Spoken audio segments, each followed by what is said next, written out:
My name is Lukáš Rychnovský. For the past 6 years I've worked for Thermo Fisher Scientific, mostly as a developer and tech lead.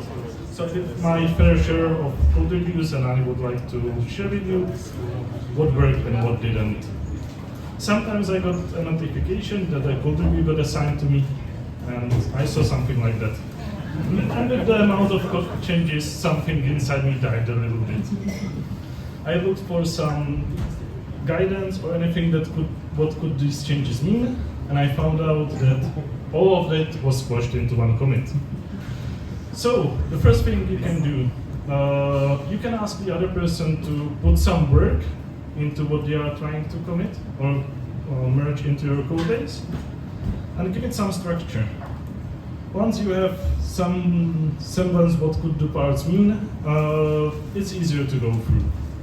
You can also go through it with the other person. I would advise against it, at least in the beginning. They might give you false assumptions about what the code does or about what some external code does.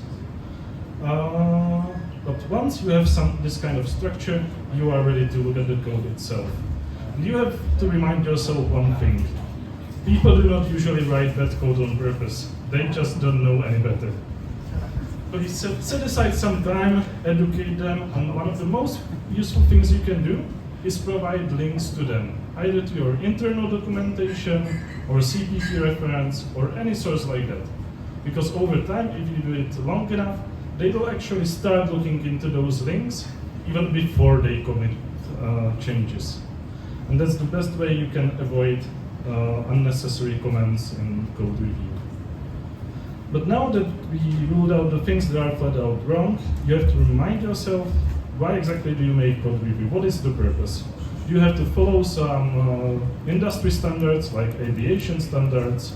Are you making a code that you are going to maintain and expand for the next 30 years? Or are you creating a proof of concept that will be deleted after a demo in a week? For the last things, I would advise you to always assume that you will have to maintain the code, even when higher-ups tell you that you will not do.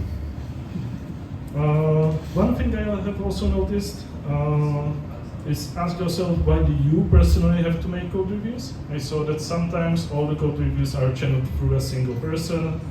Spread them across the team, at least the senior members. That way you have more time to code, which is the more fun part of the work. There are also some external sources on how to give purpose to your code reviews. Google Engineering Practices is one such nice source.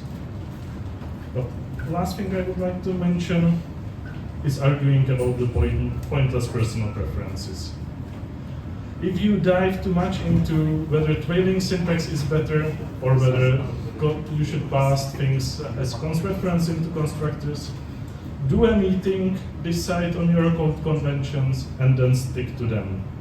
There are some really good sources, like CPP Core guidelines and Google guidelines and others, that will also help you because they are included in tools in Scribe format and client ID, and they will help you automate these things. So you don't have to write them in every single code review that you do. Most useful is if you put them into pre-commit hook or some build step or anything like that. That way things cannot even get pushed into remote if they conflict with these things. Here's some useful links about things I mentioned, and that should be plus minus 5 minutes. So that's all from me.